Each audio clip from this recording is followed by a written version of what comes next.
नमस्कार। इन्वेस्टर वाणी में आपका स्वागत है। पहले सब्सक्राइब करें, फिर लाइक करें। चलिए वेल्थ क्रिएट करते हैं। आज मैं आपको बताऊंगा स्टॉक मार्केट में टॉप एंड बॉटम कैसे आइडेंटिफाई किए जाते हैं।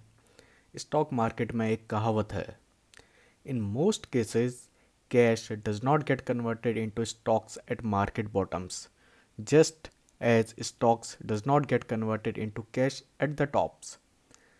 स्टॉक मार्केट में कोई भी शेयर्स को टॉप पर नहीं बेच पाता है और बॉटम पर कोई शेयर्स खरीद नहीं पाता है।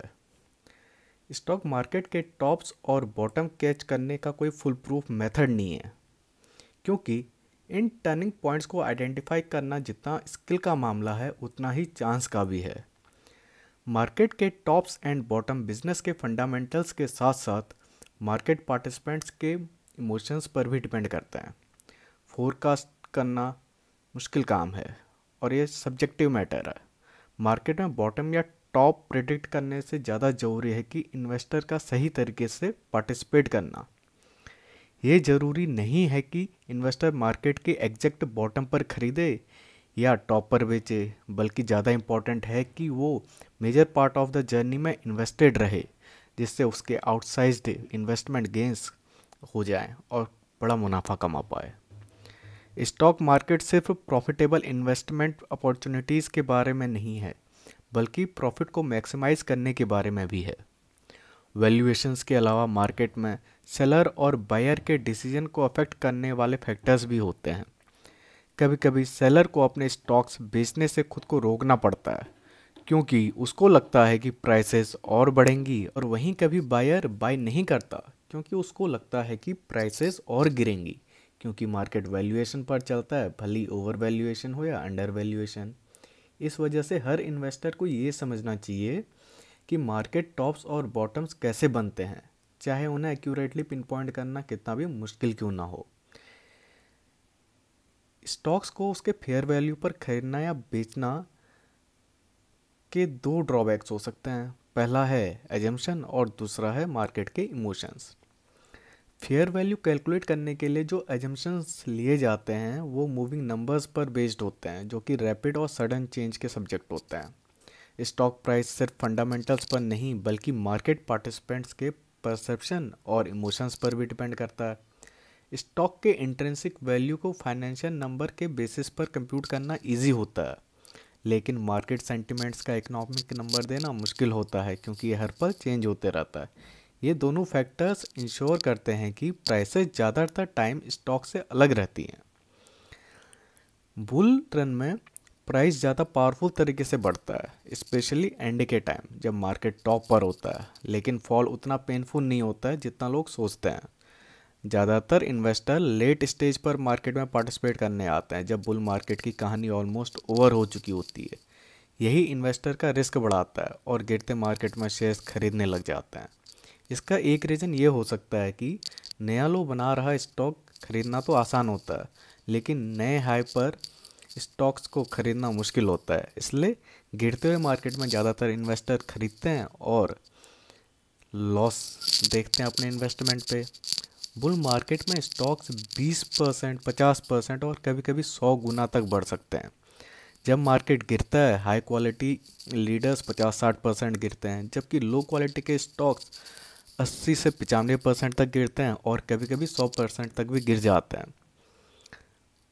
फिर भी जो इन्वेस्टर ट्रेंड के एंड होने से एक साल पहले मार्केट में एंटर कर लेते हैं उनका प्रॉफिट बना ही रहता है, लेकिन जो मार्केट में लेट एंट्री करते हैं वो शेयर्स को मार्केट के टॉप या फिर नीचे गिरते स्टॉक्स को बाय करते हैं और वहीं पर ट्रैप हो जाते हैं।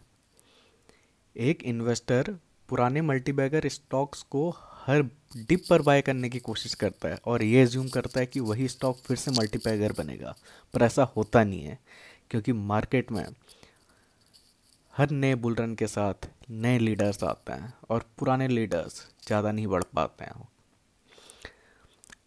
इन्वेस्टर ये रियलाइज़ नहीं करता है कि स्टॉक को तब बाय करना चाहिए जब फंडामेंटल्स इम्प्रूव हो रहे हो, ना कि जब प्राइस गिर रहा हो और स्टॉक्स पर लोगों का परसेप्शन बिगड़ रहा हो। अगर कोई स्टॉक बार बार न्यू ऑल टाइम हाई बना रहा है तो इन्वेस्टर को पेशेंटली देखना होगा कि ये हाई सस्टेन हो रहे हैं या नहीं। अगर स्टॉक एक्सपेंसिव दिख रहा है पी के बेसिस पर, लेकिन मेजॉरिटी इन्वेस्टर को ये महंगा नहीं लग रहा है, तो हो सकता है कि अभी रैली बाकी हो। अगर एक स्टॉक हाई बनाकर 5 से 7 ट्रेडिंग सेशन तक ऊपर टिकता है तो वो हाई टर्मिनल टॉप नहीं होता है। अगर प्राइस टॉप से 10% गिर जाए और 1-2 दिन में और गिरने लगे तो समझ लो कि बुल मार्केट ख़त्म हो चुकी है। जब सेलिंग प्रेशर बढ़ जाता है कि प्राइस ऑल टाइम हाई के आसपास टिक भी नहीं पाते हैं, तो समझना चाहिए कि गिरावट सेक्युलर हो सकती है। इसलिए जब गिरावट स्टार्ट होती है तो शार्प, फास्ट और एग्रेसिव होती है।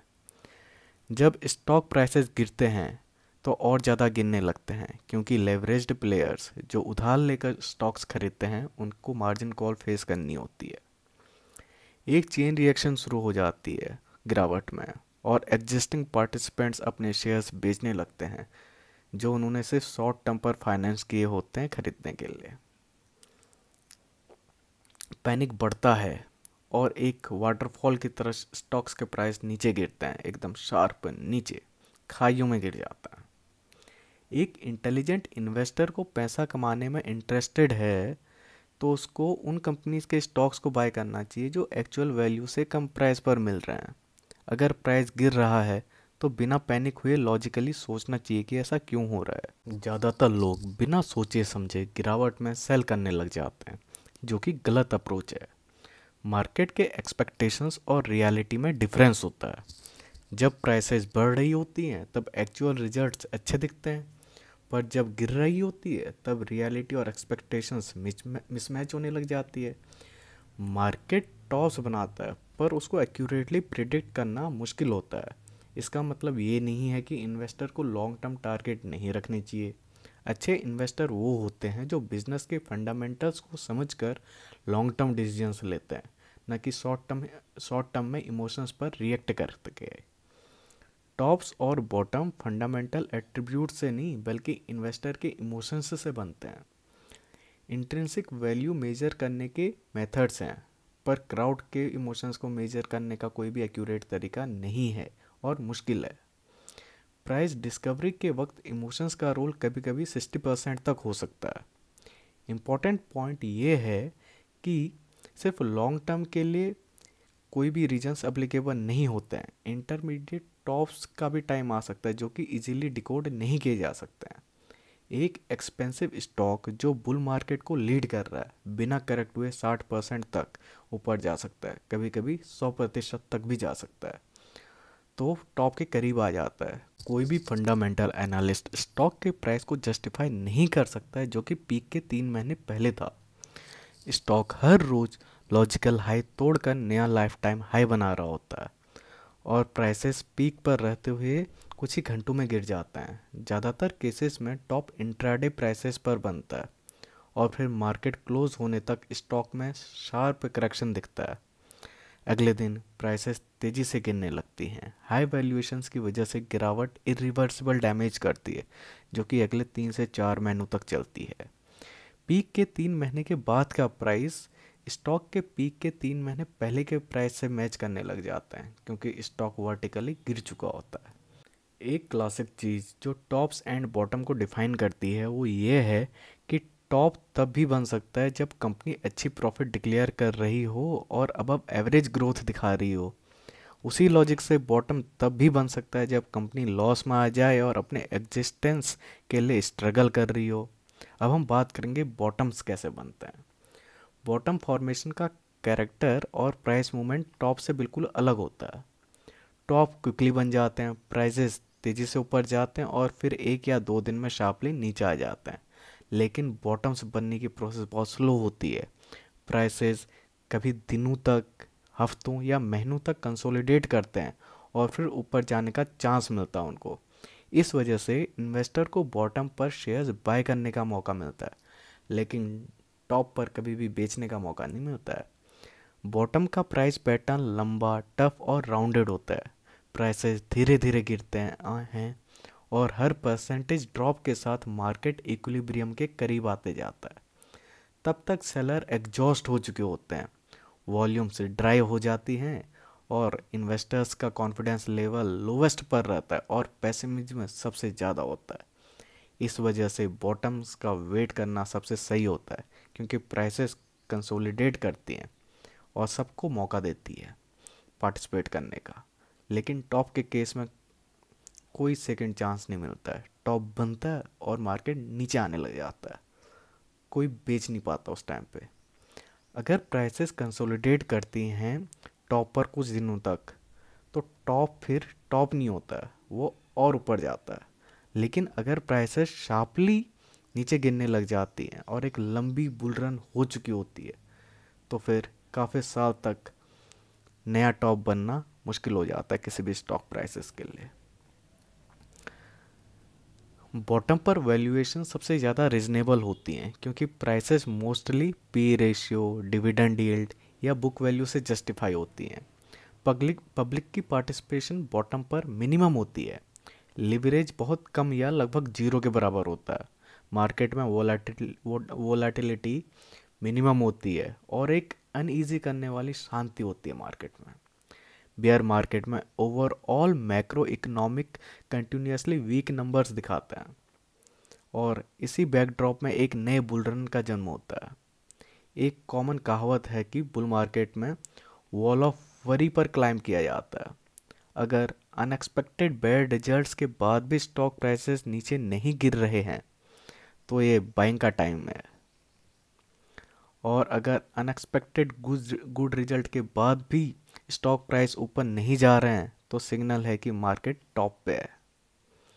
बॉटम फॉर्मेशन के दौरान प्राइसेस ऊपर नीचे होते रहती हैं और फिर लोवेस्ट पॉइंट को रिटेस्ट करती हैं, जिसे टेक्निकल चार्टिस्ट बॉटम टेस्टिंग कहते हैं। इसी स्टेज पर पूरी इन्वेस्टिंग कम्युनिटी अंडर इन्वेस्टेड होती है, लीवरेज सबसे कम होगा, पैनिक सेलिंग होगा और कोई भी रिस्क नहीं ले रहा होगा। इस वजह से बॉटम के बाद का रिकवरी फेज बहुत ही ज़्यादा स्मूथ होता है।